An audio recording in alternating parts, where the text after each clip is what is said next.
matin à tous. Nous sommes le lundi 10 juin 2019, au lendemain donc de la célébration de la fête de Pentecôte, lundi férié. Nous sommes là à votre service pour vous présenter cette matinale, toujours accompagnée de Marcelin Govoy. Il est là, il va vous dire bonjour dans quelques instants. Bonjour, ma très chère. Bonjour à vous. Alors, c'est sûr que notre programme sera extempié de la célébration de la Pentecôte. Dans quelques instants, donc, nous allons échanger avec le pasteur Moussa Koné. La Pentecôte, quel impact dans notre société? C'est dans quelques petites secondes. Mais ce n'est pas tout au programme, bien évidemment. Bien évidemment, ma très chère, heureux de vous retrouver, mesdames et messieurs, en ce lundi béni. Ce lundi, l'Esprit Saint est descendu et nous permet donc d'aspirer à de nouvelles choses positives sous l'onction, bien sûr, de tout ce qui est bon émanant du Dieu Tout-Puissant. Et ce n'est pas le pasteur Moussa Koné, Alix en a parlé, qui nous dira le contraire. Avec lui, nous allons évoquer donc l'héritage, l'impact de la Pentecôte et puis quelles sont ses incidences sur notre vie de tous les jours. Mais aujourd'hui, c'est lundi, on garde quand même les fondamentaux, malgré tous les changements, tous les bouleversements, on garde les fondamentaux de la matinale avec l'emploi. Monsieur Zawi Valentin nous fera l'honneur de sacrifier son jour férié. Vous venez nous parler bien sûr des heures supplémentaires. Voilà, et avec lui, on va évoquer beaucoup de choses en cette saison finissante. Pasteur, bonjour. Bonjour. Vous allez bien? Ça va, Alors, merci. vous êtes pasteur et avec vous, nous allons parler vraiment de l'esprit de la Pentecôte. Bienvenue dans ce studio. Alors, tout de suite, la première question, la Pentecôte, quel symbole? La Pentecôte, il y a plusieurs symboles. D'abord, nous avons deux types de Pentecôte, la juive et la chrétienne. Bon, la juive, premièrement, c'est la fête des semaines. 7 jours après la Pâque, tout prend après la Pâque. La fête des semaines, c'est 7 fois 7 jours, 49 jours. Ça fait 49 jours, ça, on appelle la fête des semaines. Après, nous avons aussi la Pentecôte, c'est 50 jours après la Pâque. On dit Yom Hachamisin. Donc Pentecôte, c'est Shavuot. Après, nous avons aussi, troisièmement, la Pentecôte, c'est la perfection de... Parce que c'est là où la Torah est venue, la loi est arrivée, selon les Juifs. En plus, vous avez encore, et la Pentecôte, c'est la moisson. La moisson. Et ça, on sème et puis après, on moissonne. Alors, pasteur, toute cette multiplicité de significations de la Pentecôte là, est célébrée concrètement comment par les différents chrétiens? Bon, maintenant, dans tout ça, vous avez aussi l'Évangile. Voilà. La Pentecôte aussi, c'est l'arrivée du Saint-Esprit, Ruh al-Qudus. En arabe, on dit Ruh al-Qudus, mais en hébreu, on dit Roi Akdesh. Le Saint-Esprit est descendu. Le Saint-Esprit, c'est l'Esprit de Dieu. Mais ça va être déjà annoncé par Jésus lui-même. Et ensuite, Joël l'a dit. Et puis après, Jean-Baptiste a dit, le Saint-Esprit viendra. Jésus a dit, acte 1:8, que vous ne pouvez pas accomplir ma mission si vous ne recevez pas le Saint-Esprit. Donc, les disciples étaient devenus apôtres là, dans la chambre haute où ils étaient. Et c'est en ce moment-là que l'Esprit de Dieu est descendu sur eux. Et qu'est-ce qui s'est passé?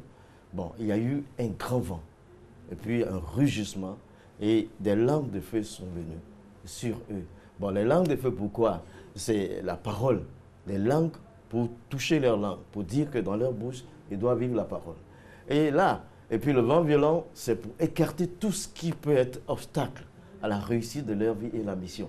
Donc vous tenez compte, au moment où c'est arrivé là, c'était une convocation solennelle. Le monde entier était présent. Toutes les nations étaient présentes. L'Afrique par l'Égypte, et puis la Cyrène et l'Éthiopie, et la Libye, l'Afrique était bien représentée. Il y avait Cappadoce. Cappadoce, c'est aussi la Turquie. Donc le monde entier était là parce que c'était tellement important. Il fallait que l'Esprit de Dieu vienne sur terre pour la transformation des humains. Alors, il y a ce côté-là, il y a une certaine théâtralité dans la Pentecôte. Avant la Pentecôte, il y avait beaucoup d'inquiétudes. La Pentecôte arrive et valide, adoube un peu le message du Christ et fait basculer les chrétiens dans une autre dimension. Voilà. Alors, mais voici par exemple l'exemple, c'est Pierre qui, lui, quelque temps avant, avait régné même Jésus 3 fois. Alors, quand l'Esprit de Dieu est venu sur lui, il a été radicalement transformé. Et en une seule prédication, il a eu autant d'âmes que Jésus pouvait aussi en avoir. La transformation de l'homme. Aujourd'hui, c'est nécessaire, c'est important. Si nous tous, nous pouvions accepter le Seigneur et puis avoir l'esprit du Dieu vivant à l'intérieur de nous. Et tenez-vous compte que personne n'aurait tué son ami, son prochain. Et chacun aurait travaillé avec persévérance et réussite parce que c'est Dieu qui vit en toi et tu travailles. On aurait eu une société où il n'y a pas de guerre, et il n'y a rien, il n'y a pas de vol, il n'y a pas de crime. Parce que tout le monde agirait comme Dieu veut qu'on agisse. C'est pour ça que pendant que ça arrivait, il y avait toutes les nations qui étaient là. Oui, oui, la symbolique du langage avec plusieurs personnes. Oui, plusieurs. Il y avait toutes les nations qui étaient présentes. Nouvelle communication de mise. Vous voyez, non? Vous êtes des communicateurs. On peut parler à Dieu. Être frère, on peut parler plusieurs langues, être frère en même temps. Oui, on peut parler plusieurs langues, mais tout le monde pouvait entendre dans sa langue. Exactement. Exactement. La communication, c'est Dieu qui a créé les hommes. Donc, avec l'arrivée du Saint-Esprit, on a la capacité de parler plusieurs langues. Il y a le côté linguistique, oui. Et il y a le côté unicité de la parole de Dieu. Et il y a le côté puissance aussi. Le Saint-Esprit ne fait pas que communiquer. Il donne une puissance. Et l'homme part de la faiblesse à la force. Et en même temps, il dégage des capacités de faire ce que Dieu lui dit de faire. Et aujourd'hui, la puissance devrait se matérialiser comment? Puisqu'on parle de nos sociétés, de notre société. Bon, aujourd'hui, ça devrait se matérialiser par l'application de la volonté de Dieu. Il n'y a que le Saint-Esprit qui peut nous permettre d'appliquer la volonté de Dieu. Est-ce que parfois le Saint-Esprit, sous nos cieux ou ailleurs dans le monde, il n'y a pas d'hypocrisie un peu là-dessus, où on pense quelque chose? Non. Vous savez de quoi je veux parler? Il y a trop de choses, de révélations aussi vraies, fausses, tout ça. Parfois le peuple est perdu, il ne sait plus à quel esprit, pardon, à quel saint se vouer. Oui. Donc voilà. Oui, en toute chose, quand Dieu donne une mission à des humains, il y a des contrefaçons souvent. Ouais, des fois on abuse. Des fois on abuse et puis on amène les gens en erreur. Mais ce que moi je veux dire ici, normalement quand nous laissons le Saint-Esprit travailler, il n'y a que du bon. Alors comment laisser le Saint-Esprit travailler? Comment laisser l'esprit de la Pentecôte nous guider, s'emparer de nous, nous irradier profondément? C'est tout simplement qu'il faut reconnaître la Seigneurie de Jésus sur ta vie. Et en ce moment-là, l'Esprit de Jésus, vous savez, il a donné cet esprit sans restriction. Vous vous rendez compte que Dieu, le Créateur, il a un esprit, il est esprit. Et qu'il donne son esprit à un humain sans restriction. Alors, cette personne doit croire à Jésus, qu'il a réconcilié à Dieu, et s'en remettre à lui. En ce moment-là, ce n'est plus lui qui travaille, mais c'est Christ qui travaille à l'intérieur de lui. Ça, c'est la chose. Et comme puis, dit le verset, ce n'est plus moi qui vis, c'est ouais, Christ qui vit. Galates en 2, moi. 20. Galates 2, 20. Ouais, Galates 2, 20. Ce n'est plus moi qui vis, c'est Christ qui vit en moi. Alors, j'ai été crucifié avec Christ. Donc, c'est la seule chose. Mais quand on néglige le nom même de Jésus, son esprit ne peut rien faire. Et est-ce que je peux donner un exemple? Allez-y. Allez-y. Pour étayer. Oui. Moi, je suis resté. J'ai entendu quand je m'étais converti que quelqu'un est resté. Lui, il y avait un monsieur qui se plaît. Il dit, ça fait 3 ans que je suis là, je ne connais pas de femme. Alors, il y a un autre qui lui répond. Moi, j'étais tout nouveau. Deux jours après ma conversion. Qui dit, ça fait 17 ans que je n'ai pas été avec une femme. J'attends de me marier. Qu'est-ce qui peut te retenir pour que tu fasses la volonté de Dieu? C'est l'Esprit de Dieu qui peut le faire. Donc là, quand on se remet à Jésus, ça se passe. Et puis, il y a des miracles qui se produisent. Par exemple, parlant de langue. Nous étions 2 en train de parler de Jésus dans la rue. Et on rencontre quelqu'un qui rejette complètement Jésus. Il l'insulte même. Et celui qui était avec moi, alors il a une plénitude, le Saint-Esprit le remplit et il déclenche une langue. C'était la langue de l'individu. Oui, l'individu s'est mis juste toute la... Ça s'est passé à Trècheville. Il s'est mis à genoux. Et puis il a commencé à pleurer. Il dit, mais... Et puis maintenant, lui, il commence à continuer la conversation dans la langue. Et puis, on ne comprend rien. Mon ami dit, mais non. Il dit, mais est-ce que vous êtes... Il veut toucher la cible. Oui, il a touché la cible. Et juste le message qu'il fallait. C'était, il ne faut pas blasphémer contre moi. Oui. Je suis là pour te sauver. Je t'aime. Donne-moi ta vie et ta vie sera meilleure. Pasteur, une question. Voilà. Est-ce que le parler en langue, par exemple, est obligatoire pour le salut? Non, non, non, non, pas du tout. Ce qui est obligatoire pour le salut. C'est un débat, hein? Ah, non. Il y en a qui peuvent s'enorgueillir, Voilà. il y en a qui peuvent en être complexés. Voilà. Est-ce que parler en langue, c'est un symbole tout de suite? Non, non, non, c'est non. bon, je suis loin. Le salut ne peut être obtenu que par Jésus. Amen. Ensuite, et d'ailleurs même, c'est l'Esprit de Dieu qui te convainc de péché et de jugement. Maintenant, le Saint-Esprit, le fait d'être plein du Saint-Esprit, ce n'est pas le signe initial, où vous parlez en d'autres langues, ce n'est pas le signe initial. Le signe initial, c'est le fruit de l'Esprit.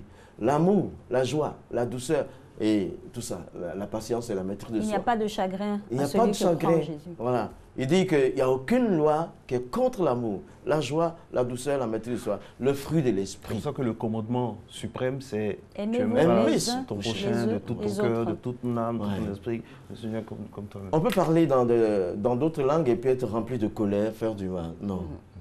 Mais ce n'est pas le signe initial. C'est seulement une plénitude. C'est très bon parce que moi, ça peut me permettre de prier pendant 3 heures de temps sans me fatiguer.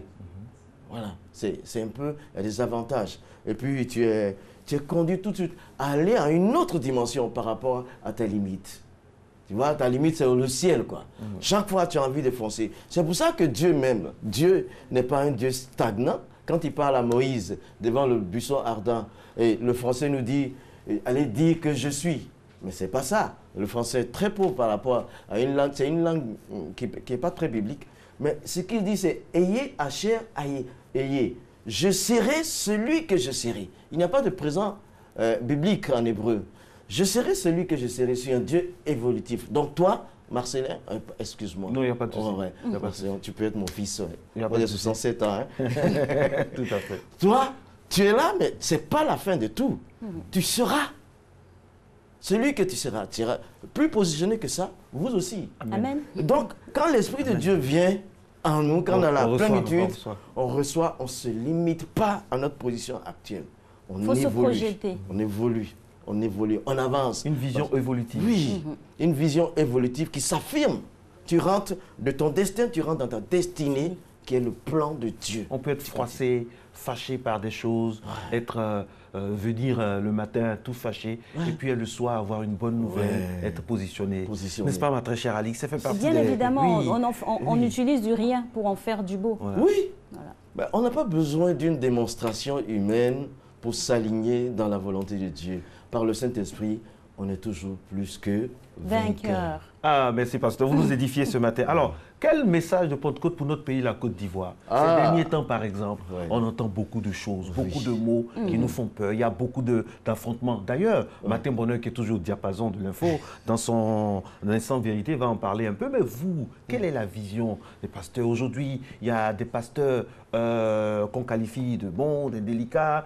Voilà, il y a un peu de tout. Il y a le bon grain, il y a l'ivraie. Quel est le sens de cette Pentecôte 2019 pour notre pays, la Côte d'Ivoire? Pour notre pays, la Côte d'Ivoire, c'est une bonne nouvelle. La Pentecôte est une bonne nouvelle.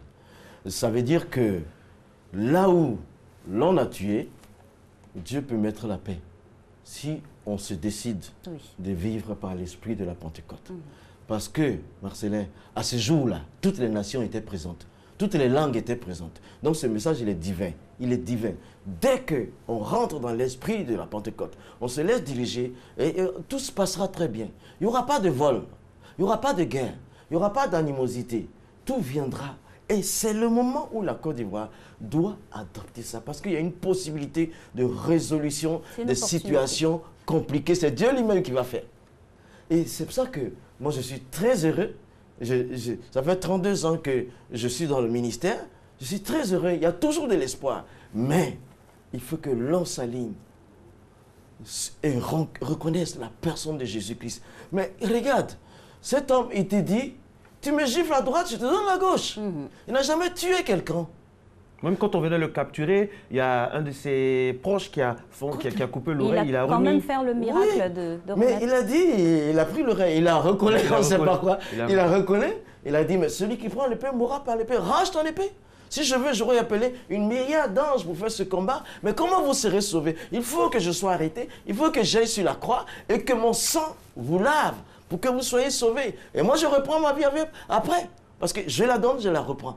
Jésus, en fait, est-ce que je peux dire une chose qui peut être grave pour certaines personnes? Jésus est Dieu parce qu'il est la parole de Dieu qui est devenu un homme. Et la Côte d'Ivoire en a besoin. C'est la résolution, la personne qui n'a fait que s'aimer la paix autour. Dans tous les domaines de la société, nous avons besoin de la personne de Jésus pour que le Saint-Esprit... La Côte d'Ivoire a besoin de Jésus. Oui, la Côte d'Ivoire a besoin de Jésus. Pour qu'un pays évolue, il faut que l'Esprit de Dieu soit multiplié. Il est le constructeur. Le cosmos a été créé par qui? Il est le gérant du cosmos. Donc, c'est facile de gérer avec Jésus. Au commencement, Dieu a dit, Bereshit, bara Elohim. Au commencement, Dieu créa les cieux et la terre. Et quand tu fais Bereshit, bara Elohim, le mot Bereshit, c'est en hébreu, on peut le dire bar hachit. C'est-à-dire, quand tu dis bar hachit, ça veut dire au commencement, et ça veut dire j'établirai un fils. C'est-à-dire, avant la création du monde, Dieu a dit, je vais établir un fils. Et Isaïe a répondu, la domination reposera sur son épaule et il s'appelle le Dieu Tout-Puissant, Père éternel. Donc, avec l'arrivée du Saint-Esprit, nous sommes convaincus des péchés et des jugements et nous rangeons nos vies. Et alors, la personne de Jésus prend place à l'intérieur de nous. Et dans les écoles, on va frapper les professeurs, les enfants s'attaquent souvent. Et les professeurs ne vont pas faire des grossesses à leurs élèves. Et alors, ben, dans tous les... Mais ici, à la télévision, vous êtes là, vous serez là, et vous verrez des choses que les NTIC ne peuvent pas vous révéler.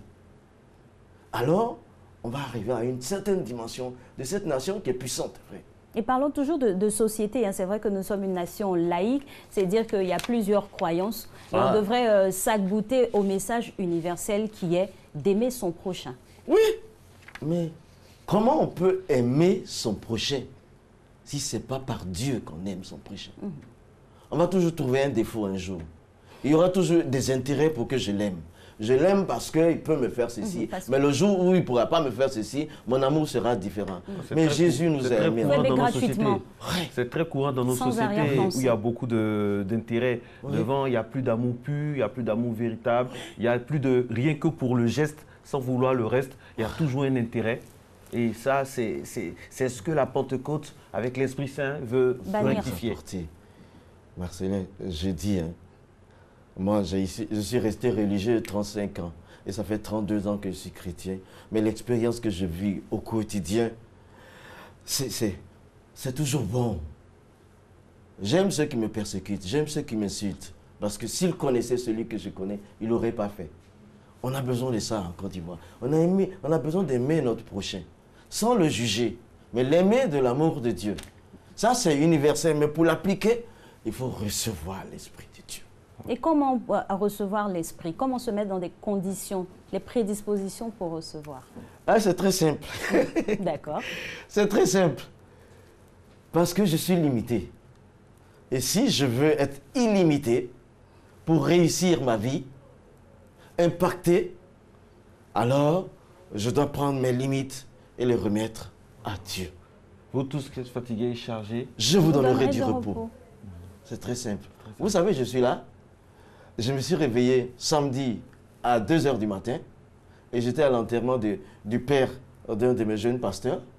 Et le dimanche, j'étais sur pied à 4 h et aujourd'hui, je suis sur pied depuis 3 h. J'ai 67 ans. Et je me sens bien, vous le sentez. Hein? Ah oui. C'est l'Esprit de Dieu qui le fait. Il y a toujours cette vitalité d'esprit. Il y a ça. Il y a ça. Élévation. Je vais vous dire une chose. Le Saint-Esprit est un esprit de rajeunissement. Parce que Dieu ne vieillit pas. Il est actuel. C'est l'eau vive. Oui, l'eau vive. Alors c'est bien. Il n'y a rien à payer. Il faut seulement dire, Seigneur, viens en moi. Alors, la Pentecôte, on va prendre stratification par stratification. On a parlé du pays. On va parler maintenant un peu de ces compartiments. La jeunesse, par exemple, dans une période, dans un moment où il y a les réseaux sociaux, où on est omnibulé par l'extérieur, par la famille Kardashian, par ceci, par cela, par tout ce qui est bling-bling, par le glamour à 2 balles, tout ça. Qu'est-ce que l'homme de Dieu peut venir dire pour ne pas passer ringard, pour ne pas être has-been, tout ça? Comment vous trouvez les ressources encore en 2019 pour parler de Jésus? Comment ça se fait, le update? Oui, tout est possible avec Dieu. Avec Dieu, nous ferons des exploits. C'est ça qui permet. Et puis parce que Jésus lui-même, laissez-moi utiliser une parole de la jeunesse. C'est la star de la jeunesse. À 33 ans, il a tout accompli. Jamais péché. Blessé, il n'a jamais insulté. Frappé, il n'a jamais rendu. Mort, crucifié. Ressuscité d'entre les morts. Élevé devant 500 personnes pour aller au ciel. Un record que la science ne pourra jamais battre. Mais il a fait ça dans sa jeunesse. La jeunesse peut réussir avec Jésus. Elle doit réussir. Elle doit réussir et elle va réussir. Notre jeunesse ne sera pas en perdition. Elle va se reprendre. Nous avons de l'espoir. Parce que quand nous regardons la parole de Dieu, Dieu dit, je peux tout faire. Et tu peux tout faire avec moi. C'est possible. Ces jeunes-là, ils cherchent des repères. Mais il faut que nous, les anciens, nous leur présentons notre témoignage. Justement, les anciens parfois peuvent décevoir de plus en plus. Là, je les mets de côté. La Bible nous dit les cheveux blancs. Tu sais pourquoi j'ai gardé mes cheveux? Non. Parce qu'ils blanchissent et c'est bon. C'est bon, c'est signe que là, je dois faire quelque chose pour ceux qui ont encore les cheveux noirs. C'est clair. Nous sommes en fin. Nous sommes en fin de vie. 60 ans. Vous êtes très jeune encore. Si nous n'avons pas été des modèles pour vous, qui sera modèle pour vous? Oui. L'ancien que je suis, je dois mettre la jeunesse sur mes épaules, lui permettre de bouger. Et avec Jésus, ça va aller.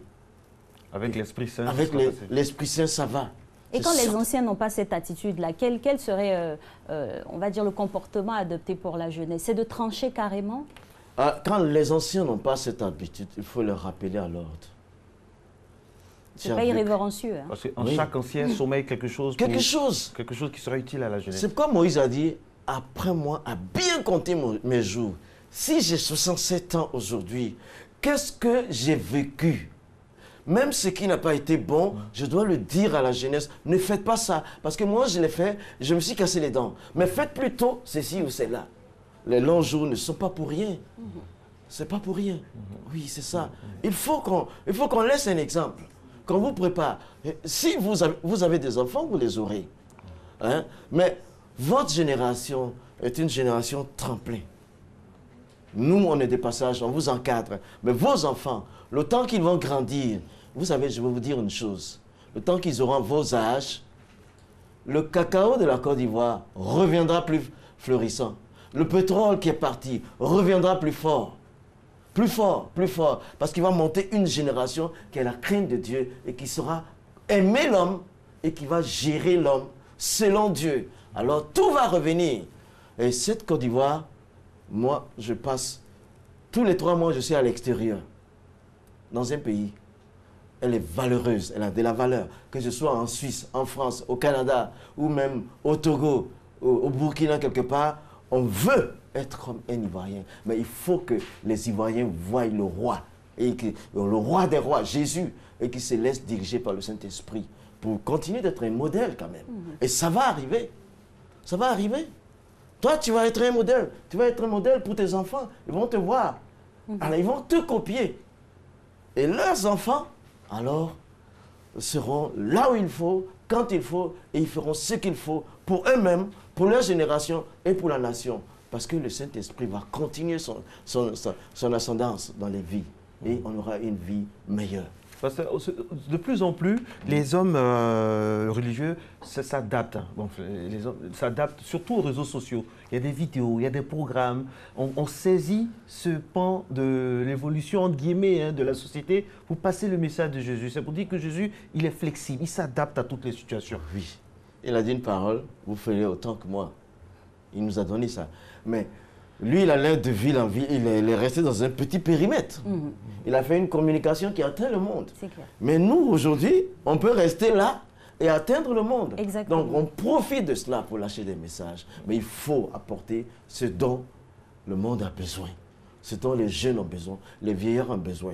Pas les amener outre le chemin. Les jeunes ont besoin de quoi De aujourd'hui? quoi? Le message. Ils ont besoin d'un modèle, Jésus. Et ils ont besoin de respecter leurs parents, respecter les autorités. Oui, si tu ne respectes pas ton autorité, mais ça ne va pas. Respecter les parents, respecter les autorités, travailler. Il n'y a pas de miracle en études. Il faut étudier. Moi, je vous dis, j'ai fait le CP1 pendant 3 jours, 3 semaines, c'est tout. J'enseigne les Suisses, j'enseigne les Belges, j'enseigne les Italiens, les Canadiens, je les enseigne. Parce que 3 jours au CP1, c'est suffisant. 3 semaines. 3 semaines au CP1, c'est suffisant pour savoir après, en grandissant, que je peux toucher le monde. Je me cultive, j'apprends. Je parle anglais, j'apprends l'hébreu, j'apprends le grec. Pourquoi? Parce qu'il faut aller toujours de l'avant. Personne n'est né pour être bloqué, confiné. Nous pouvons tous évoluer. La jeunesse doit comprendre qu'elle doit aller de l'avant. Pas avec le couteau, pas avec les fusils, mais avec la connaissance de Dieu et la matière, laïque, les mathématiques et tout ça. Ah oui, il faut se poser. J'ai mes enfants, 2 de mes filles qui ont eu le bac à 14 ans. 14 ans. Ouais, aujourd'hui, elles sont... Il y a une qui a 20 ans, elle fait 3e année de pharmacie. L'autre à 18 ans, elle fait 1re année de pédiatrie. Là-bas aux États-Unis. Le prière paye. Oui, il faut les accompagner par la prière. Faut Ils ont vu le modèle de leurs parents. Il faut les orienter. Oui, et moi j'ai dit à mon église, 6 mois avec 3 semaines de CP1, je vous enseigne, vous qui avez bac plus 7, vous pouvez faire plus. Étudier, 100% au bac, 100% dans tous les... Il faut que les jeunes étudient et qu'ils respectent les autorités et qu'ils croient en Dieu. Cet esprit, c'est la réussite. C'est la voie de la paresse, ça ne marche pas. Hein. Un paresseux n'a pas sa place sur la terre. Hein. Le royaume des cieux appartient aux violents. Aux violents. La violence dans la douceur. Oui, oui. La violence dans le sens... L'abnégation, dans le travail. Voilà. Regarde, j'aurais pu me coucher... Soi, oui. Se dépasser. Oui, je me suis couché à 23 h. J'aurais pu dire, je vais rester un peu, je dois faire violence sur moi. Voilà. Oui. Pour me réveiller à 2 h et être à la RTI à temps. C'est ce type de C'est l'état violence. d'esprit que nous avons Depuis bientôt 8 mois. Exactement. Soit dit en passant. C'est cet esprit-là, de violence sur soi-même dans le pour cocon de progresser. notre lit. Oui. Pour progresser. À notre époque, Ce moment où vous regardez votre lit et vous Bien regardez douillé. bien douillé avec la bonne température. La bonne température, tout ça. Mais on se dit et vous que- regardez les habits qui sont apprêtés. Ouais. Ouais. Il y a Il faut un aller choix. au-delà. Il y a un choix décisif qui s'opère à ce moment. Oui. Il faut aller au-delà. Il faut donc La responsabilité. ôter la paresse, il faut se discipliner. Avant de venir, avant de me coucher, j'ai rangé tout ça là. Un coup je porte et puis c'est tout. Il faut se discipliner, il faut respecter, il faut avancer. Il ne faut jamais reculer, il faut avancer. Regardez une phrase que je vous donne. L'obstacle est toujours la voie. Ouais. L'obstacle est toujours la voie. Là où il y a l'obstacle, c'est là la voie. Regarde, quand le peuple d'Israël Faut sort passer. d'Égypte, quand il sort d'Égypte, il a la mer devant lui, il a Pharaon derrière. Et les gens se sont plaints. Ils disent, non Moïse, il fallait nous laisser mourir là-bas. Mais Dieu lui a dit, tends ton bâton, et ça va s'ouvrir. C'était l'obstacle. Ils allaient se faire noyer. N'aie jamais peur quand il y a un obstacle. C'est ça la voie. Ne se décourage pas. Il est trop tôt Mais pour c'est se pas dire qu'il faut être décourager. suicidaire aussi. Hein. Quand on parle d'obstacles, c'est les difficultés de la vie Ouais, à outrepasser. oui. Je parle de ça. Moi, j'étais aveugle. Là. Pourquoi je suis sorti de l'école à 3 ans? C'est parce que j'étais aveugle en classe. Mais après, ça va, Jéric? Ça va, on avance. Oui. Merci beaucoup, pasteur. C'est toujours un plaisir d'avoir ce côté vivifiant-là. Et vous nous édifiez ce matin. Ce n'est pas évident de commencer la semaine comme ça, un jour férié au travail, et avec tous les changements, tous les bouleversements de la vie quotidienne. Et c'est un plaisir de vous avoir. Ça nous édifie, ces paroles-là, par rapport à la Pentecôte. Merci. Je rappelle que vous êtes le pasteur Moussa Koné. Pentecôte, quel impact dans la société? Quelques infos, hein, Alix, avant d'aller au journal. Bien évidemment, et les informations, bien sûr, c'est un message qui élève l'esprit. Oui. Donc ça fait Je vous ai vu sourire, plaisir. Ça vous a rendu encore plus jolie. Hein, oh merci, c'est gentil. Merci à vous. Alors nous sommes le 10 aujourd'hui, lendemain de la Pentecôte, donc on célèbre les Saint-Landry. Tous les prénommés Landry sont fêtés aujourd'hui, donc, et on a eu des anniversaires des plus illustres pour ce week-end-là, en la personne de la chef d'entreprise et députée de la commune de Cocody, Madame Yasmina Ouenya, qui a célébré un an de plus. Allez, voilà, merci d'être à Matin Bonheur aujourd'hui, donc dans le cadre de ce numéro spécial, hein, parce que nous sommes un jour férié. Nous allons aller maintenant avec l'unique édition, ce sera dans quelques instants, mais avant, nous allons passer par le couloir de la météo. Bonne fête chez vous.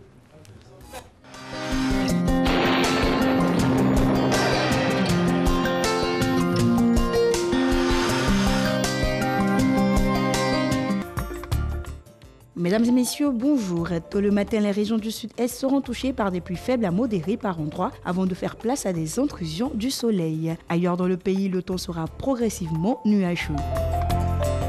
Pour les variables de la matinée, 26 degrés à Abidjan et à Diaké, 24 degrés à Bondoukou, 25 à Boaké et Daloa, 24 à Dimbokro, 25 à Gagnoa, 24 degrés à Korogomo et Odiéné, 26 degrés à San Pedro, Sassandra et Tabou et enfin 25 degrés à Yamoussoukro. L'après-midi, malgré des intrusions du soleil, les régions du nord, de l'ouest et de l'est seront intéressées par des développements nuageux qui occasionneront en milieu ou en fin de période des orages et des averses de pluie. Cette situation favorisera des passages de nuages denses accompagnés de pluie au centre du pays. Au sud également, des pluies modérées seront attendues en fin d'après-midi. Pour les variables de l'après-midi, 31 degrés à Abidjan et à Diaké, 33 degrés à Bondoukou, 32 à Boaké, pareil pour Daloa, 34 degrés à Dimbokro, 32 à Gagnoa, 34 à Korogo, 33 degrés à Mont, 34 à Odiéné, 31 degrés à San Pedro, Sassandra et Tabou et enfin 32 degrés à Yamoussoukro. Merci de nous avoir suivis, très belle journée à toutes et à tous.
Madame, Monsieur, bonjour. Merci de nous rejoindre dans ce point de l'actualité.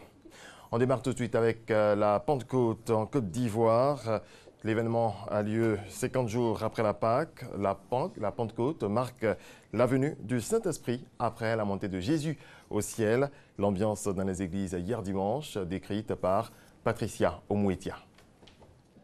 La Pentecôte est une fête chrétienne qui célèbre l'effusion du Saint-Esprit le 50e jour à partir de Pâques. Ici, à la paroisse Notre-Dame de la Tendresse, la célébration a débuté. Nouvellement consacrée, c'est avec joie que les fidèles célèbrent la Pentecôte. Les Actes des Apôtres situent explicitement le récit où les premiers disciples de Jésus réunis reçoivent l'Esprit Saint, selon le Père célébrant. L'Esprit Saint annonce la venue d'un peuple de prophètes, un statut accordé à tout disciple de Jésus qui peut s'engager dans une mission universelle et assurer la diffusion de l'Évangile. L'heure est venue maintenant pour nous de renaître de nos cendres, c'est-à-dire de vivre désormais de l'esprit du ressuscité. C'est cet esprit qui se manifeste d'abord avec les apôtres qui prient avec Marie au Cénacle et qui exprime cet amour de l'esprit dans diverses langues, nous permet de savoir que le salut est offert désormais à tous les peuples. Ailleurs, dans la commune de Trècheville, la paroisse Notre-Dame du Perpétuel Secours célèbre également la fête de la Pentecôte. La tradition chrétienne perçoit et présente la Pentecôte comme la réception du don des langues qui permet de porter la promesse du salut universel. Il a dit « Je vais vers mon Père et je vous enverrai le Paraclet ». Donc, en ce jour, nous recevons cette onction de l'Esprit Saint qui nous éclaire, qui nous inspire et qui nous guide dans notre vie chrétienne. Je crois que c'est l'occasion pour nous de dire merci au Christ ressuscité pour tous les bienfaits qu'il accorde à chacun de nous et à notre société, et en même temps de demander à l'Esprit Saint d'embraser le cœur des Ivoiriens. Dans les traditions chrétiennes, la fête de la Pentecôte est une occasion spécifique de célébrer le Saint-Esprit, troisième personne de la Trinité chrétienne. En cette occasion, les prières des chrétiens invoquent Dieu pour que l'Esprit Saint leur soit accordé. L'ancien président gabonais Omar Bongo Ondimba est décédé il y a 10 ans maintenant. Le 8 juin dernier, date anniversaire de sa mort, a été marquée par plusieurs activités. Une messe de requiem pour le repos de son âme s'est tenue au palais présidentiel. Le ministre d'État Ahmed Bakayoko a représenté le président ivoirien Alassane Ouattara. Abou Sanogo, Isaïo. Le ministre d'État, ministre de la Défense, Ahmed Bakayoko au Gabon, pour représenter le président de la République, Alassane Ouattara, à la commémoration des 10 ans, marquant le rappel à Dieu de El Hadj Omar Bongo Ondimba, président de la République gabonaise de 1968 à 2009. Une commémoration marquée par plusieurs activités en son honneur, notamment une messe de requiem au palais présidentiel, en présence de plusieurs chefs d'État africains, qui ont tenu à rendre hommage à celui qui a participé à la résolution de nombreux conflits faisant de lui le médiateur de la région. Cette commémoration avait pour but de revivre l'homme, surtout les temps forts de sa vie, et partager ses valeurs, à savoir la paix, la culture, la science et la protection de l'environnement, ainsi que l'héritage qu'il a transmis. Les guides religieux ont, à cette messe, invité le peuple gabonais à s'inspirer du modèle qu'il a été pour leur pays, puis à valoriser ses œuvres. Ahmed Bakayoko, représentant le chef de l'État ivoirien, a pris part à toutes les activités de cette commémoration. Cet anniversaire vise à instaurer dans la conscience collective que le mois de juin est le mois de célébration de la mémoire de Omar Bongo Ondimba. Les enfants issus des ménages pauvres sont plus victimes de privations que ceux vivant dans les ménages les plus riches. C'est ce qu'indique un rapport de l'Office national de la population. Il a été restitué au ministère du Plan. Ce document montre également que plus le niveau d'instruction de la mère est élevé, moins l'enfant est victime de privations. On fait le point avec Isaïo. Éducation, assainissement et logement. Ce sont là, entre autres, des besoins en manque chez les enfants de 0 à 17 ans en Côte d'Ivoire. Des besoins émanant des rapports sur les privations multiples des enfants en Côte d'Ivoire. Une étude réalisée grâce au soutien de l'UNICEF. La restitution des résultats des travaux a été faite au cours d'une cérémonie aux 2 plateaux. L'UNICEF est en pleine réflexion avec le ministère du Plan et du gouvernement pour la préparation de nouveaux programmes de coopération avec le Côte d'Ivoire. Et c'est sur base de ces études qu'on va ensemble développer des nouveaux chantiers et des zones prioritaires d'intervention de l'UNICEF en Côte d'Ivoire. Cette étude vise à offrir un cadre décent aux enfants. Les parlementaires et les autorités ont donc salué l'excellent travail réalisé par l'UNICEF. Notre souci majeur, d'abord, c'est pour que les enfants soient scolarisés et que les enfants soient dans les meilleures conditions. Donc, pour cette restitution, je pense que le gouvernement va pencher dessus pour que les enfants soient de plus en plus heureux. À travers la restitution qui a été faite, beaucoup d'efforts ont été faits par le gouvernement depuis 2011-2012, qui fait qu'une bonne partie donc, de ces privations connaissent un taux de baisse très sensible. Donc, ce qui est fait par le gouvernement, c'est pour effectivement permettre à tout enfant vivant en Côte d'Ivoire de pouvoir donc bénéficier, bien entendu, des conditions assez bonnes de logement et donc d'assainissement dans le secteur de l'éducation ainsi que de la santé. Le représentant du ministre Kabanyale a assuré que le gouvernement prendra en compte les recommandations de cette enquête afin d'améliorer les conditions de vie des enfants en Côte d'Ivoire. Sur le continent au Soudan, après le massacre du sit-in il y a quasiment une semaine, la coalition civile a organisé hier une campagne nationale de désobéissance civile, une action lancée par l'association des professionnels qui accuse les putschistes au pouvoir d'être responsables du bain de sang du 3 juin et de la répression qui s'est poursuivie les jours suivants. Pour protester, les leaders ont appelé à la grève et à la reprise des barricades. Les violences avec les forces de l'ordre ont fait au moins 4 morts. En Albanie, des heurts ont également éclaté entre policiers et manifestants lors d'un rassemblement anti-gouvernemental à Tirana. La police utilise des gaz lacrymogènes et des canons à eau pour disperser les milliers de manifestants rassemblés devant le Parlement. Il appelle à un gouvernement de transition et à des élections anticipées et refuse de négocier avec le Premier ministre Edi Rama, qu'ils accusent de liens de criminalité et de corruption. Hong Kong a vécu hier l'une de ses manifestations les plus massives depuis la rétrocession à Pékin. Des centaines de milliers de personnes ont marché pour dénoncer un projet du gouvernement local d'autoriser des extraditions vers la Chine continentale. Les manifestants ont brandi des pancartes rouges sur lesquelles on pouvait lire « Non à l'extradition ». Près de 10 millions d'électeurs étaient appelés hier dans les bureaux de vote au Kazakhstan pour un scrutin présidentiel anticipé inédit. Il s'agissait de la première élection sans Nursultan Nazarbayev, au pouvoir depuis 29 ans et démissionnaire à la surprise générale en mars 2019. Le gouvernement norvégien compte faire passer avant l'été un projet de loi visant à interdire tout nouvel élevage d'animaux à fourrure et à démanteler les installations existantes d'ici au 1er février 2025. Reportage. Des milliers de visons sont dans ces huttes. Leurs fourrures sont le gagne-pain de Christian Nassen, agriculteur norvégien. Il a d'abord lancé son élevage en tant qu'entreprise secondaire pour compléter son petit troupeau de bovins. Aujourd'hui, cette activité représente 70% de ses revenus. En Norvège, ils sont près de 200 éleveurs de fourrure, mais le gouvernement prévoit d'interdire cet élevage et de démanteler des fermes existantes d'ici début 2025. C'est une très grande partie de mon revenu total et je n'ai aucune chance de vivre de ma ferme en général sans l'élevage des animaux à fourrure. Ici, les visons sont élevés jusqu'à l'âge de 6 mois avant d'être abattus pour fabriquer de luxueux manteaux d'hiver. Avec cette interdiction, saluée par les défenseurs des droits des animaux, la Norvège rejoint une liste grandissante de pays comme le Royaume-Uni et les Pays-Bas.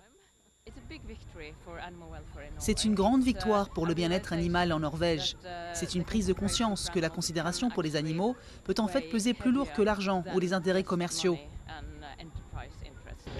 L'interdiction est née dans la douleur d'un compromis entre le gouvernement de droite et le parti libéral, qui en avait fait une de ses exigences pour rejoindre la coalition début 2018. Morten Ørsal Johansen, homme politique de droite populiste, supervise le projet de loi au Parlement. Malgré son opposition personnelle à l'interdiction, il dit avoir veillé à ce qu'elle soit mise en œuvre de la façon la plus indolore possible. Je pense que l'élevage des animaux à fourrure en Norvège est terminé, donc cela n'arrivera pas. Aujourd'hui, on est en train de mettre la loi en place et je ne pense pas que quiconque voudrait la renverser. Même s'ils veulent le faire, ils ne le feront pas. Pour assurer l'application de cette loi, le gouvernement prévoit de consacrer 51 millions d'euros à l'accompagnement du démantèlement des élevages, dont 10 millions pour la reconversion. Mais avec une surproduction de viande et de produits laitiers, Christian Nassen dit devoir faire face à une longue recherche d'un nouveau gagne-pain. Du sport tennis, Rafael Nadal s'est offert hier un 12e sacre historique à Roland-Garros en battant l'Autrichien Dominic Thiem, numéro 4 mondial et déjà finaliste il y a un an en 4-7, 6-3, 5-7, 6-1, 6-1. Jamais personne n'avait imposé sa loi aussi souvent dans un même tournoi du Grand Chelem. Et puis du football, le Portugal a remporté hier la première Coupe des Nations en s'imposant 1-0 contre les Pays-Bas. Unique réalisation de Guedes sur une passe de Silva. C'est l'attaquant portugais Cristiano Ronaldo qui a gagné au final le duel contre le géant hollandais Van Dijk. Même s'il n'a pas marqué en finale, il a énormément contribué à cette fin de match heureuse pour le Portugal. Voilà, c'est la fin de ce point de l'actualité. Merci à toutes et à tous de votre attention. La maîtresse des horloges.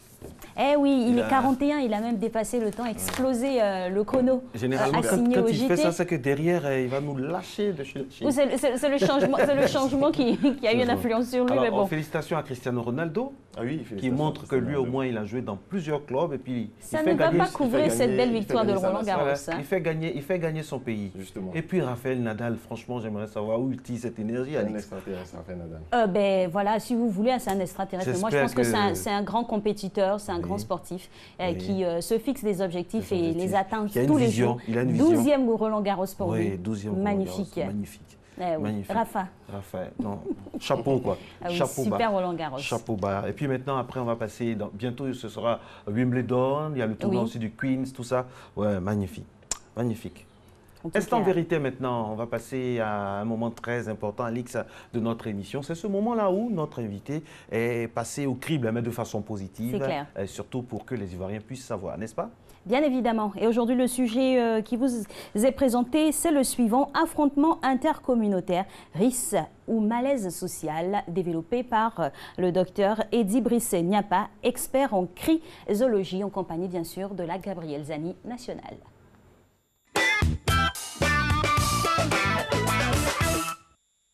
Bonjour à tous, merci de suivre Instant Vérité. Vous êtes dans Matin Bonheur.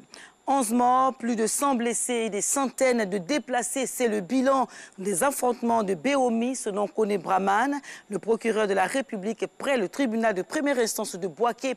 Mais ces derniers mois, Béomi n'a pas été la seule localité à vivre de tels événements. Diokwe, Zionia, Sipilou, Undoussi, Tokro, à Lokokro, dans le département de Bokanda, Agboville, pour ne citer que ces localités qui ont été le théâtre de violents affrontements, à l'origine de simples bagarres ou des litiges fonciers. Au regard de ces constats, il convient de se poser les questions suivantes. Les bagarres, les litiges fonciers, sont-ils réellement les véritables causes de ces conflits? Pourquoi des bagarres se transforment-elles en batailles rangées? Que traduisent ces violences entre les communautés? Que proposent les experts pour répondre, pour résoudre durablement ces conflits qui mettent à mal la cohésion sociale entre les communautés? Pour en parler et trouver des pistes de solutions, nous recevons sur le plateau de Instant Vérité Eddy Brice-Niapa. Eddy Brice-Niapa est consultant en cryzoologie, enseignant-chercheur à l'INPHB de Yamoussoukro. Bonjour, messieurs. Bonjour. Alors, vous êtes informé de l'actualité. Récemment, il y a eu à Beauville, Undoussi, mais le mercredi 15 mai dernier, des affrontements ont eu lieu entre des communautés à Béomi. Alors, qu'est-ce qui est à l'origine des conflits dans cette localité, notamment à Béomi? Merci. Selon les informations officielles, nous avons tous le bilan, mais il faut dire que les conflits feront toujours partie de la vie, tant que nous vivrons. Là où c'est inquiétant, c'est comment est-ce qu'une simple altercation devient, n'est-ce pas, un conflit intercommunautaire. Donc je le dis, nous avons subi une crise, une très grave crise. Et aujourd'hui, l'Ivoirien réagit par la violence, parce que c'est le seul modèle qu'il a. Donc aujourd'hui, ce que nous devons faire, c'est de proposer un autre modèle de réaction face au conflit. D'accord. On va y arriver, mais il faut d'abord poser les bases. Il faut comprendre le problème qui prévaut. Alors, 11 morts, 108 blessés, 300 déplacés d'importants dégâts matériels. Tel est le bilan donné par les autorités compétentes à Béomi. Alors, qu'est-ce qui pourrait, selon vous, justifier une telle montée de violence entre les populations? C'est un déficit de communication. Parce que pour Béomi, par exemple, pour ce qui nous a été donné de voir, un mototaxi a été heurté par un taxi. Ça, c'est les faits. Mais dans le rendu, on ajoute l'ethnie. Or, l'ethnie n'a pas de frontières. Donc, lorsque je perçois l'information sur laquelle un taxi d'une telle ethnie a heurté un taxi-moto d'une telle ethnie, on ne fait plus appel à la raison, mais on fait appel aux émotions. Or, l'émotion brouille la capacité de déduction logique. Et du coup, la situation s'enflamme.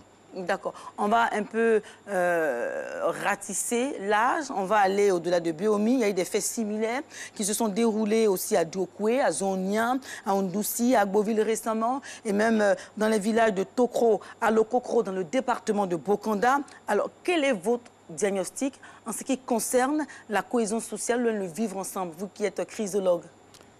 Le vivre ensemble doit être renforcé. La cohésion sociale doit être renforcée. En l'état actuel de ce qui nous est donné de constater, est-ce que ce sont des faits isolés ou bien est-ce que c'est une urgence, des signes à ne pas ignorer? Pour nous, ce sont des signes à ne pas ignorer. Il y a urgence.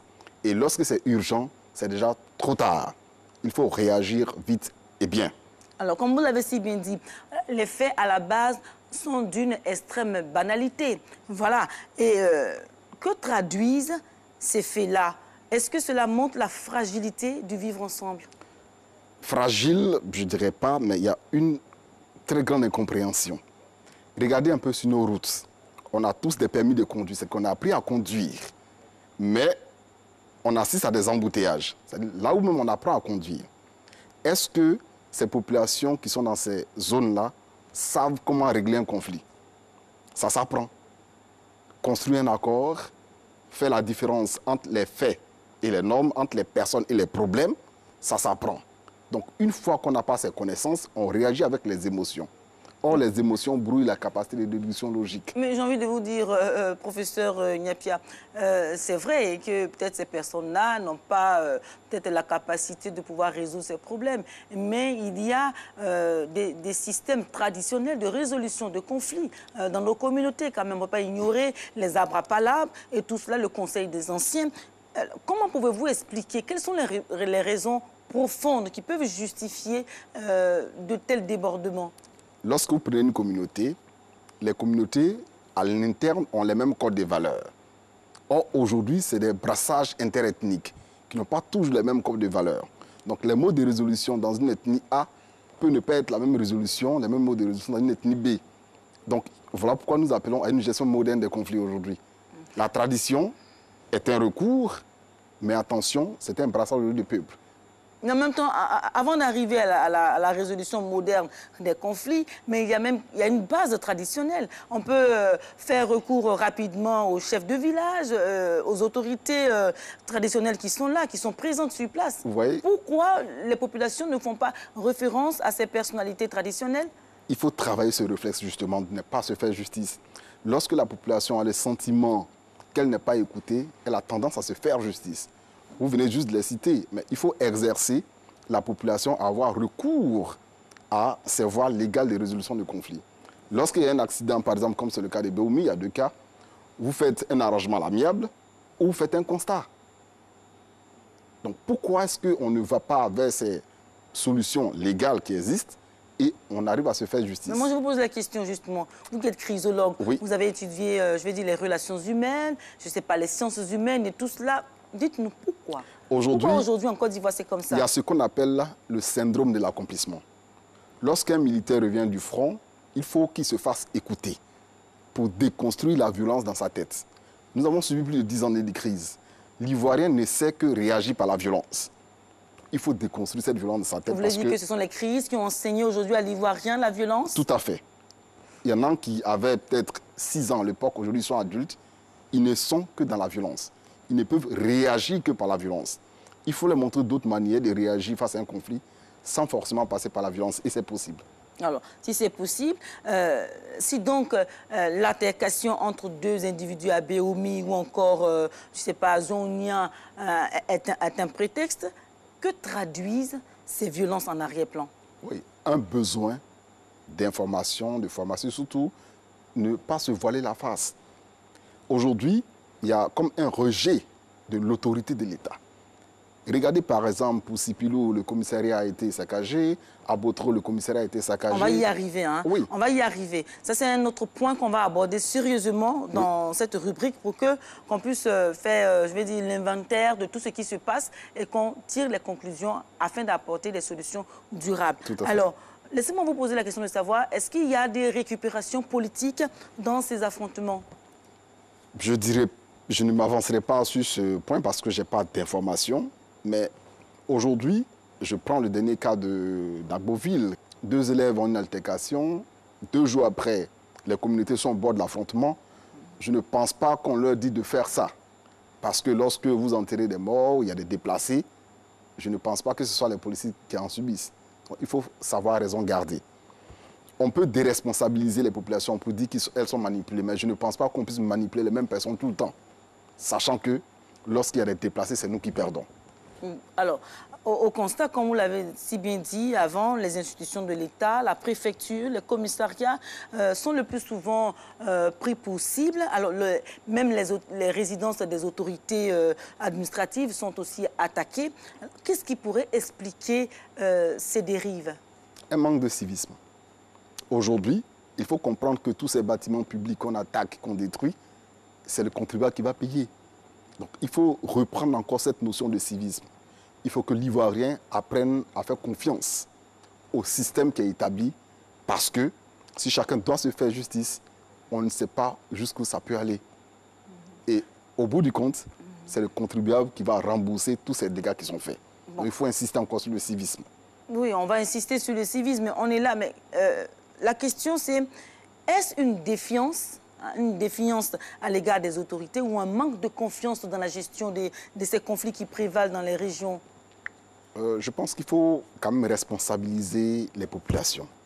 Elles n'ont pas été outillées à faire face à ces conflits. Regardez très bien, par exemple, pour ce qui se passe à Bomi, on appelle même de nos voeux que soit le chef de l'État arrive sur place. On peut, de façon locale, créer ce qu'on appelle un système d'alerte précoce, qui est chargé chaque 3 mois de faire un audit du climat de cohésion sociale de la ville. Et un rapport est fait. Et en amont, on mène des actions correctives. Parce que le gouvernement ne pourrait pas être partout et tout le temps.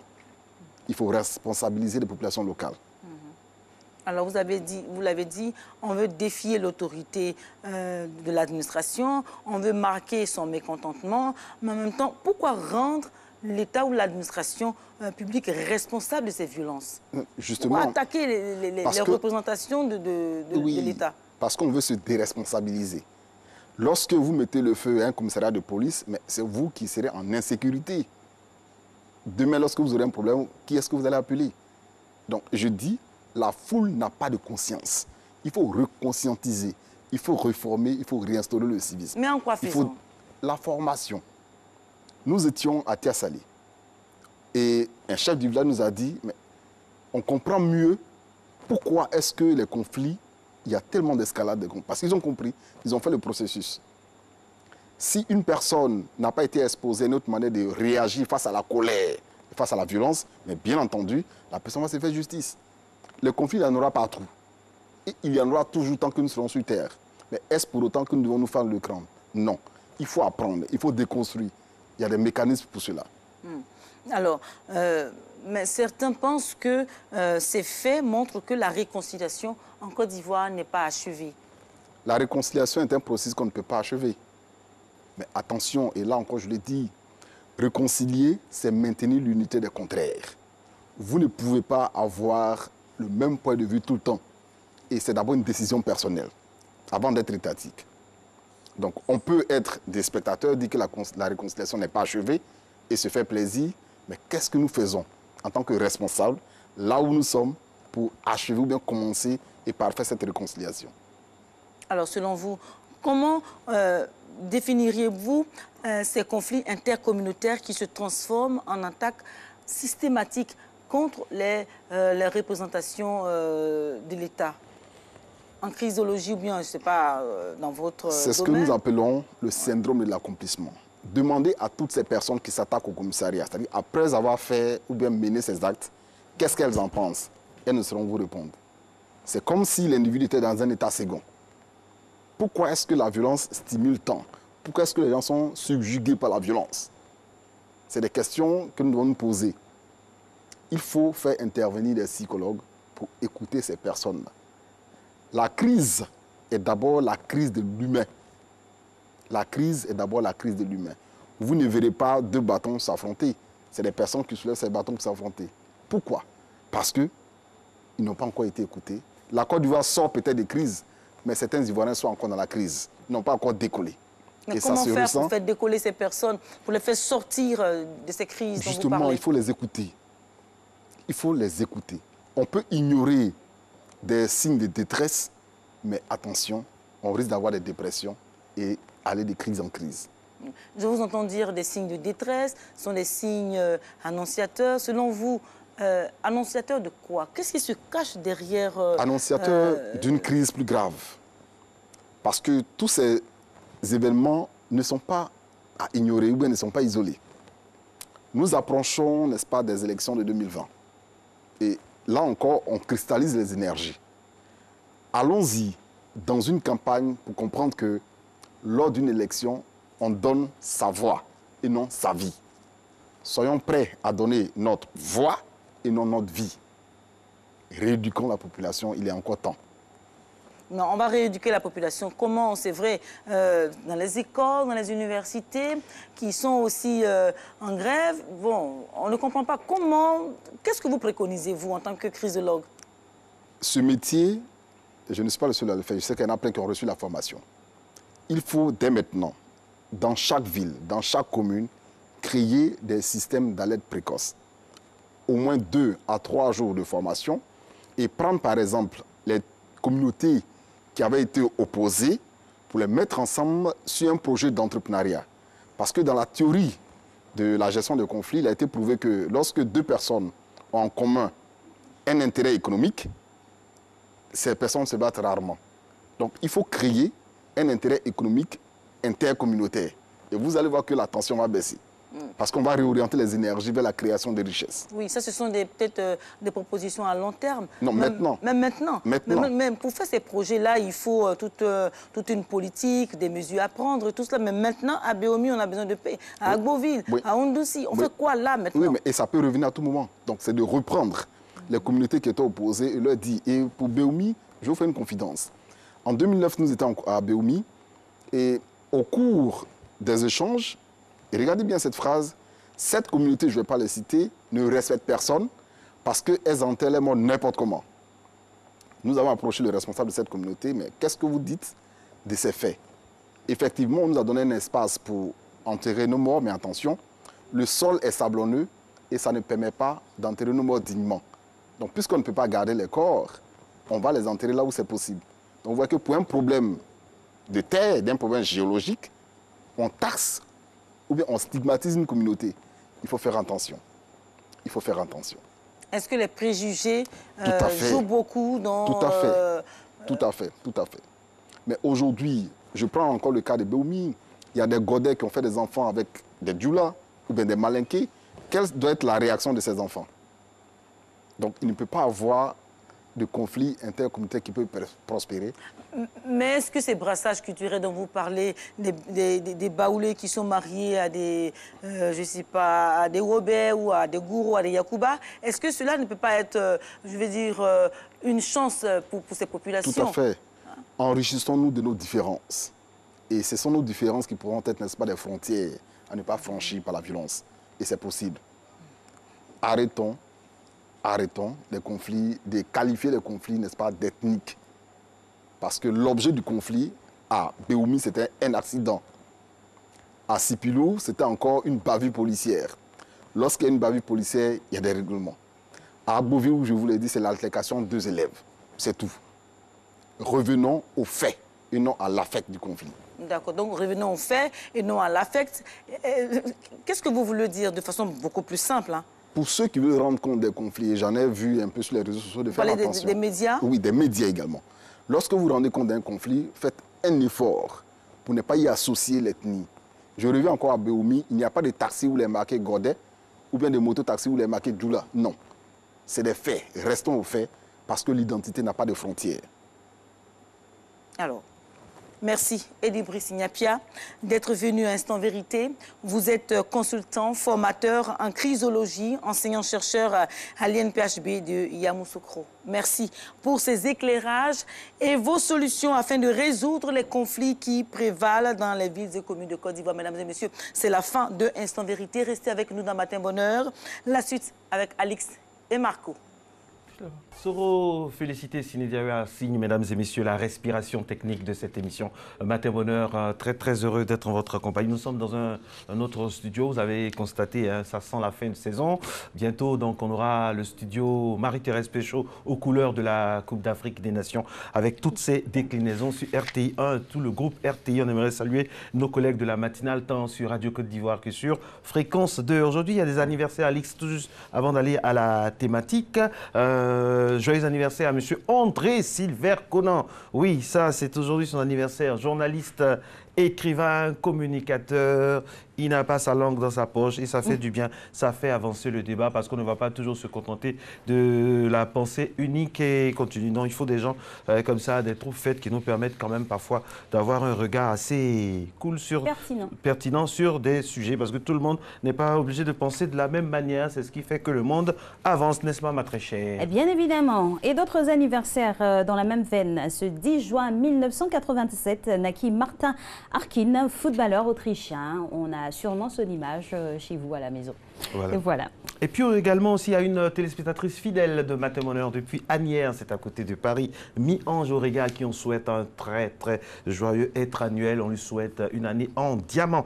Merci d'être également avec nous. Celui qu'on va recevoir maintenant est un passionné de ressources humaines. Lui, il ne parle pas de ressources humaines, mais il parle de rendre heureux. Valentin Zawi, depuis bien des années maintenant, cumule une expérience efficiente et solide dans ce domaine-là qu'il partage. Il fait partie des Ivoiriens qui exportent leurs connaissances dans la sous-région, dans l'Afrique tout entière. Et c'est un plaisir pour nous de l'avoir sur ce plateau pour nous parler aujourd'hui de la gestion des heures supplémentaires, un thème récurrent en entreprise. On le reçoit tout juste après ceci.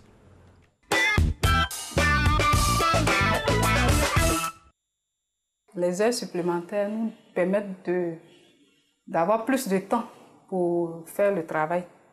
Parce que pendant les heures normales, souvent on est un peu interrompu par les clients, le téléphone, alors qu'après les heures normales du travail, on a plus de temps pour se consacrer au travail. Les salariés peuvent être amenés à travailler au-delà des 40 heures prévues par semaine. Les heures de travail effectuées dans ce cas seront considérées comme heures supplémentaires. Elles donneront lieu aux majorations de salaire prévues notamment par les conventions collectives. Les avantages des heures supplémentaires, c'est à deux niveaux. Dans le domaine professionnel, ça te permet d'évacuer le travail clairement, sereinement, sans gêne, le téléphone ne sonne pas, il n'y a pas de visiteurs. Tu travailles normalement et quand c'est comme ça, il y a moins d'erreurs dans le travail. Et du deuxième volet, c'est le côté financier, c'est payé par la direction. Donc ça permet d'arrondir un peu. Il faut entendre par heures supplémentaires comme le stipule l'article 51 de la Convention collective interprofessionnelle du 20 juillet 1977, l'ensemble des heures qui ont été accomplies au-delà de la durée légale et qui donne lieu à majoration.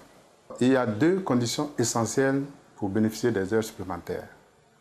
Il faut que ces heures supplémentaires soient d'abord autorisées par la direction générale. Et il faut que ces heures supplémentaires soient portées à la connaissance de l'employé qui est invité à les accomplir. Si ces deux conditions sont accomplies, alors les heures supplémentaires seront payées à l'employé. Les majorations de salaire applicables aux heures supplémentaires sont fixées par arrêté du ministère de l'Emploi et de la Protection sociale. Elles ne peuvent être inférieures à 15% pour les heures effectuées de la 41e à la 46e heure. Elles sont de 50% pour les heures effectuées au-delà de la 46e heure, de 75% pour les heures effectuées de nuit et de 75% pour les heures effectuées de jour, les dimanches et jours fériés. Les majorations seront de 100% pour les heures effectuées de nuit, seulement les dimanches et jours fériés. La loi reconnaît le paiement des heures supplémentaires dès lors que ces heures-là sont accomplies au-delà des heures normales de travail et avec le consentement du travailleur et de l'employeur. En Côte d'Ivoire, en raison d'impératifs de sécurité pour l'entreprise, de sécurité et de santé pour les travailleurs, le nombre d'heures supplémentaires est de 15 heures au maximum par semaine et par travailleur pour tout type d'entreprise. En outre, le nombre d'heures supplémentaires ne peut excéder 75 heures par travailleur et par an. Il ne faut pas non plus confondre la notion d'heures supplémentaires avec celle de finir une tâche non achevée par le salarié dans le temps de travail imparti. Les heures supplémentaires sont calculées en fonction du taux horaire de l'employé. Je prends un exemple. Vous savez, dans le mois, les heures normales, c'est 173,33. Vous prenez un salaire de 200 000 francs, par exemple. Pour avoir le taux horaire, vous divisez les 200 000 par 173,33. Vous allez trouver un montant X. Si dans la semaine, du lundi au vendredi, l'employé a accompli 45 heures, c'est-à-dire 40 heures normales et 5 heures supplémentaires, alors son taux horaire sera multiplié par 5, puisque les 5 heures supplémentaires sont à payer à 115%. Donc, il aura ces 5 heures multipliées par 115% et multipliées par le taux horaire qu'on aura trouvé par la division de 200 000 sur 173,33. Le travailleur est libre d'effectuer ou de ne pas effectuer des heures supplémentaires. Aucun travailleur ne peut être licencié pour ce motif. Tout licenciement de travailleurs fondé sur ce seul motif est nul et de nul effet. Plusieurs informations à nous partager dans cette capsule, mais on aura bien sûr les informations bien étayées par notre invité qui est déjà avec nous sur ce plateau, Monsieur Zawi Valentin. Bonjour à vous. Bonjour Alice. Bienvenue. Alors, aujourd'hui, on essaiera de comprendre la gestion des heures supplémentaires. Première question, comment définirez-vous les heures supplémentaires avec bien sûr nos différents régimes ? Juste d'abord vous dire encore merci de me recevoir sur ce plateau. Bonne fête de Pentecôte. Ben oui. Merci. C'est vrai qu'on est toujours heureux d'être chez vous, en tout cas personnellement, heureux et honoré. En plus, le Saint-Esprit était avec vous. Donc, il est toujours là. Il est toujours là, mais voilà, on ne peut pas espérer mieux. Alors, pour revenir à la question d'Alice, écoutez, la convention collective interprofessionnelle du 17 juillet 1977 dit clairement que les heures accomplies au-delà de la durée légale où la durée considérée comme équivalente donne droit à une majoration. Donc, vous avez des entreprises qui sont dites non agricoles, qui ont 40 heures hebdomadaires. Vous avez des exploitations agricoles, ça va plus loin, elles, c'est 48 heures, d'accord? Mais en plus, on vous dit qu'il peut arriver qu'il y ait des heures d'équivalence. Donc, c'est quand on considère la durée normale et quand on prend aussi en compte ces heures d'équivalence, c'est au-delà de ça qu'il faut parler d'heures supplémentaires. Donc, pour faire très simple, l'entreprise qui a 40 heures hebdomadaires de travail, enfin qui doit respecter cela, et qui a des heures d'équivalence, si par exemple ça monte à 44 heures, c'est au-delà des 44 heures qu'on va parler d'heures supplémentaires, mais pas en deçà. Donc, c'est important. Depuis juillet 1977 à aujourd'hui, il y a eu beaucoup d'eau, il y a eu beaucoup de ponts, il y a eu beaucoup d'eau coulant sous beaucoup de ponts. Tout à fait. Alors, est-ce qu'il y a eu des réajustements, est-ce qu'il y a une flexibilité de mise? Comment ça se passe? Est-ce que les réalités de l'emploi de 1977 sont toujours les mêmes en 2019? Alors, c'est une bonne question parce que c'est vrai qu'en RH, nous, parfois, on se dit, mais bon... Alors là, je parle de la convention collective interprofessionnelle qui n'a pas changé. A contrario, vous avez le code. Il y avait celui de 95 et il y a eu celui de 2015. Donc oui... En fait, la source première de la loi, c'est le Code du travail, mais après, il y a aussi des décrets qui sont pris par, n'est-ce pas, le législateur pour...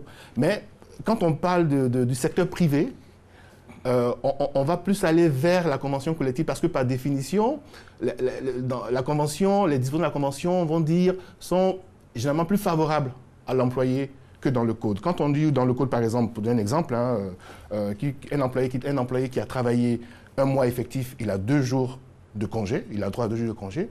La convention vous dit 2,2 jours de congé pour le salarié. Oui, donc généralement, par rapport au secteur privé, on va plutôt faire référence, mais ce n'est pas en contradiction. Le code est là et la convention vient spécifier ou préciser une chose par rapport à ces parties qui ont signé cette convention-là. Après, c'est clair que oui, comme vous le dites, les choses ont certainement évolué, mais pour l'instant, comme on dit, force reste à la loi. D'accord. Alors, on a plusieurs spécifications de jours de travaux cumulés, ou bien sûr de jours fériés également où on travaille. Et comment on fait le cumul pour obtenir des heures supplémentaires pour un employé lambda? Le principe, il est simple. Je pense que lors de nos entretiens ici, je l'avais évoqué. Quand on décide de créer une entreprise, ce n'est pas tout seul. En tout cas, à un certain moment, on va prendre des gens avec soi. Les gens qui viennent travailler pour nous devons préserver leur intégrité physique et morale. Donc, je n'exploite pas, j'allais dire abusivement, mes collaborateurs. La loi cadre ces choses-là. Je suis employeur, j'ai la possibilité de demander à un collaborateur qui n'est pas obligé. Je pense que la capsule... La chute de la capsule. C'est pas contraignant du tout. Oui, voilà. J'exprime un besoin. Je suis salarié. Logiquement, au nom du respect de la hiérarchie, généralement, l'employé va peut-être faire. Mais s'il a des contraintes aussi, il faut l'entendre. Donc, cet employé que je sollicite là, la loi dit que par semaine, s'il doit faire des heures supplémentaires, il y a un plafond, 15 heures maximum. À raison de 3 heures aussi par jour. Voyez, donc tout est encadré parce que, bien entendu, on peut solliciter un collaborateur un jour normal de travail, comme on peut le solliciter un jour férié, ou un jour férié chômé, ou un jour férié chômé payé. Oui, donc voilà, un jour. Alors, sur le terrain, ce que les confrères font généralement, moi, par exemple, qui pratique le secteur de l'hôtellerie depuis près de 20 ans, quand un collaborateur travaille un jour férié chômé tout court, ben, ce jour-là, il va le récupérer, comme on dit. C'est-à-dire qu'il aura un jour supplémentaire de repos pour lequel il sera payé. Il ne va pas percevoir ça en numéraire, mais il gagne en santé et il sera payé. Par contre, s'il a travaillé un jour férié chômé payé, là où on paye 30 jours de salaire à la fin du mois, lui, il aura 31 jours. Ou s'il y a 2 jours chômés fériés payés dans le mois, il aura 32 jours payés. Là, il va percevoir ça. Monsieur Zawi, je saisis cette balle au bon parce que, parlant de l'hôtellerie, il y a un système des extras. Oui. Qui vraiment fait en sorte que dans le domaine de l'hôtellerie, les responsables sont un peu plus à l'aise par rapport à un autre système, par exemple, où c'est les fonctionnaires purs, où quand il n'est pas là, on ne peut pas... Je ne sais pas si vous voyez ce que je veux dire. Oui. Il y a une différenciation là, parce que est-ce que ça n'induit pas, ça n'implique pas de nombreuses choses pour le DRH? Mais comme je dis toujours, et je pense que je le dis aussi une fois ici, un DRH dans une entreprise est censé en connaître les réalités et adapter, n'est-ce pas, les règles, parce qu'il y a le code, il y a la convention, mais aussi le règlement intérieur. Et là, ce sont des réalités qui sont propres à cette entreprise-là. Donc, effectivement, si le RH constate qu'il y a des situations qui demandent ou qui exigent réflexion pour motiver d'une façon ou d'une autre, parce qu'on revient toujours à ça.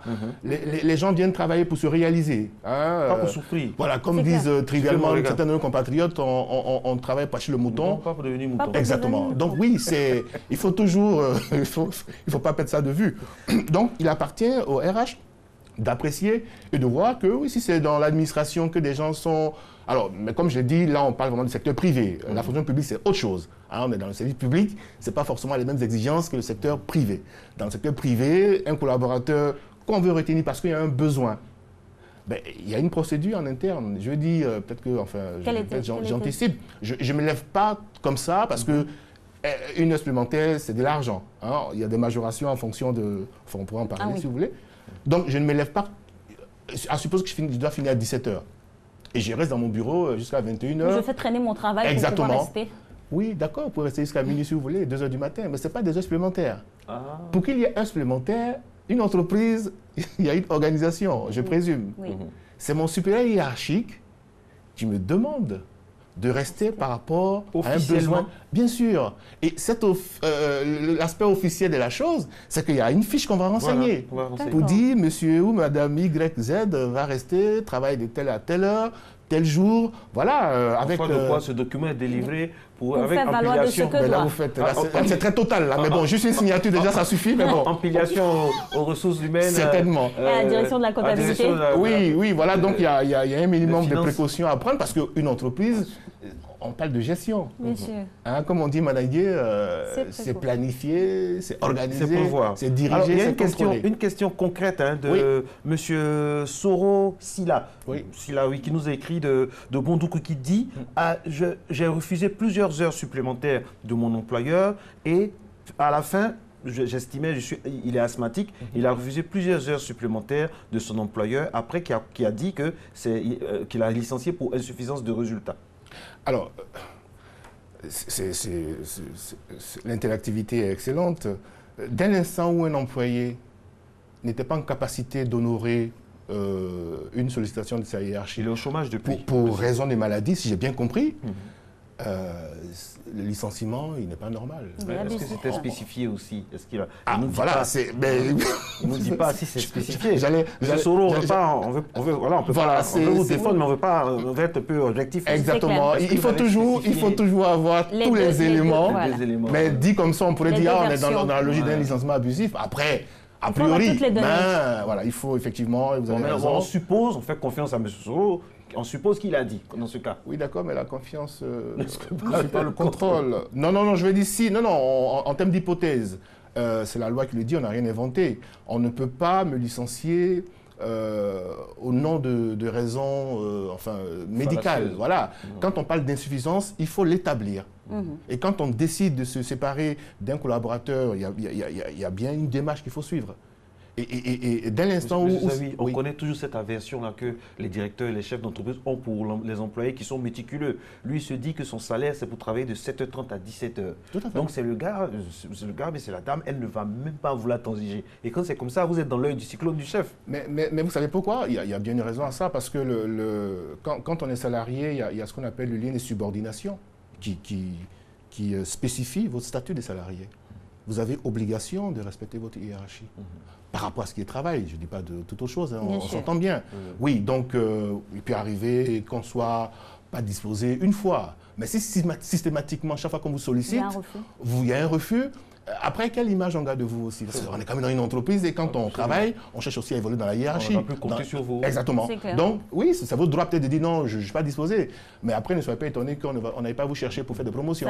Ça rentre aussi dans le cadre des initiatives que vous pouvez prendre vous-même. Exactement. Vous illustrer de d'autres manières. Exactement, voilà. La promotion, c'est le salarié aussi qui fait sa promotion dans l'entreprise. Alors, M. Zahui, on a différents régimes de travail ici en Côte d'Ivoire. Par exemple, on va prendre notre cas, par exemple, à la RTI. On parle des fois d'horaires atypiques. Dans ces conditions-là, est-ce qu'il y a un calcul d'heures supplémentaires qui intervient ou comment ça se passe? D'horaires atypiques? Oui. Marcelin posait une question, ou rapportait une question tout à l'heure. J'avoue que vous avez un statut assez particulier. Et c'est important, par respect pour nos téléspectateurs, qu'on se prononce sur des choses qu'on maîtrise. Alors, heure atypique, c'est un thème que je découvre ce matin. Donc, j'aurais du mal à répondre, j'allais dire, d'un point de vue technique à votre question. Cela dit, je ne vais pas me dérober. Il y a des entreprises où l'activité est telle que ça peut être du 24 heures sur 24. Ou des horaires inhabituels. Je suppose que vous pouvez être là le matin, il faut partir de chez vous à 3 heures du matin à 4 heures pour respecter vos engagements. Mais ça revient à la question, au point qu'on a abordé tout à l'heure. Il appartient au directeur des ressources humaines d'une structure, je vais dire comme la vôtre, parce qu'on est aussi là pour faire des propositions quand on est RH à sa hiérarchie. Après, il y a peut-être des pratiques, mais les pratiques ne sont pas inscrites dans le marbre. On peut faire bouger. Donc, si on estime que c'est un collaborateur... Je pense, enfin, sans vouloir faire la révolution. Même le marbre, on peut le détruire. Non, il y a des tactiques. Il y a des techniques maintenant pour détruire le marbre. Pour ceux qui sont dans la construction... Malgré sa solidité... il n'est pas invincible. Ce qu'on fait généralement, il y a toujours une mesure de compensation de griffes ou une prime qui rentre dans la logique de la motivation. Enfin, quand on réfléchit, on trouve toujours un moyen pour... Puis bon, je vais dire, on parle quand même de la RTI, qui est une grande maison, une belle maison. Non, c'est pas RTI centré, on parle de façon globale. Comme Alice parlait d'heures atypiques. C'est un exemple spécifique à nous, mais qui peut toucher aussi d'autres réalités, d'autres entreprises. Par exemple, on a une autre question, parce qu'on aime bien cette interactivité. Madame Zagouli qui dit que elle a accumulé les heures, elle a tellement accumulé les heures supplémentaires que suite à un malaise, elle a eu une scoliose et là, elle a été blacklistée dans l'entreprise. Pas renvoyée, mais blacklistée. Alors, ça revient toujours à... Oui, ça c'est le point de vue de Mme Zagouli. Oui, Mme Zagouli. Oui, parce que parfois, il peut y avoir une méprise. Un supplémentaire, je suis responsable d'une équipe de travail. Est-ce que la procédure a été respectée comme il faut? Est-ce qu'on a renseigné ce qu'il faut pour dire qu'effectivement, tel jour, de telle à telle heure, j'étais en heure supplémentaire? Si effectivement elle a ces preuves-là, parce que c'est ça en fait, c'est ce qui parfois fait défaut. Parce qu'il y a une méprise, ah non, je suis resté 2 heures, c'est des heures supplémentaires. C'est pas de facto. Voilà, est-ce que c'est ma hiérarchie qui m'a demandé en respectant la procédure? Si c'est le cas, mais écoutez, elle est tout à fait en droit de demander à se faire dédommager. Mais il y a une omerta, les gens ont peur. C'est ça aussi en entreprise, les gens ont peur. Marcellin, il y a un environnement ambiant que nous savons tous, malheureusement.